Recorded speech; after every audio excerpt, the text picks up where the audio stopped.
The question is, look at the diagram and answer the following questions. First question is, which gas is released in test tubes A and B? Now we can see that in test tube A, vinegar is reacting with baking soda.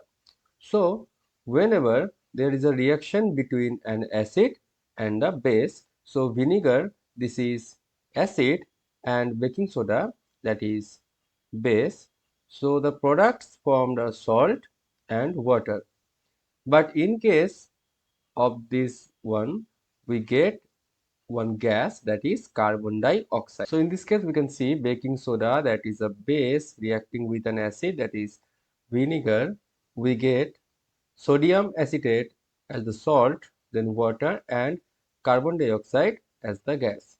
Now we can see in test tube B, zinc is reacting with dilute hydrochloric acid.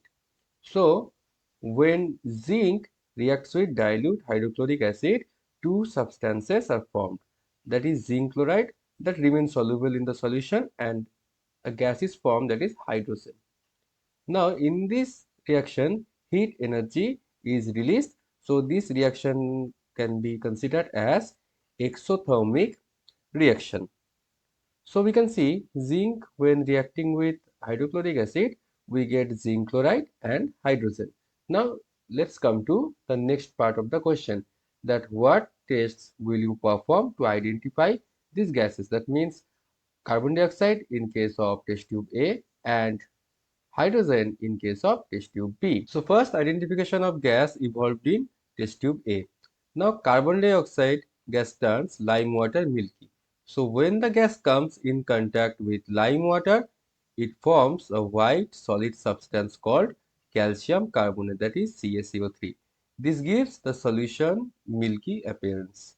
Now the change can be represented as lime water, when reacting with carbon dioxide, it is giving calcium carbonate, and water turns the lime water milky. So we can see here, this is the lime water. So lime water formula, if we write, that is nothing but the calcium hydroxide, and here is the formation of calcium carbonate upon reaction with carbon dioxide, and this is milky. Then identification of gas evolved in test tube B. Now, on bringing a burning matchstick near the mouth of the test tube, a pop sound is heard and bottom of the test tube is felt warm.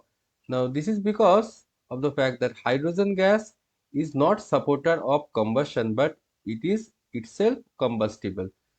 So the hydrogen gas in the test tube, when comes in contact with the burning matchstick, we get a pop sound, and this is because hydrogen is itself combustible but not supporter of combustion. I hope it is clear to you. Thank you.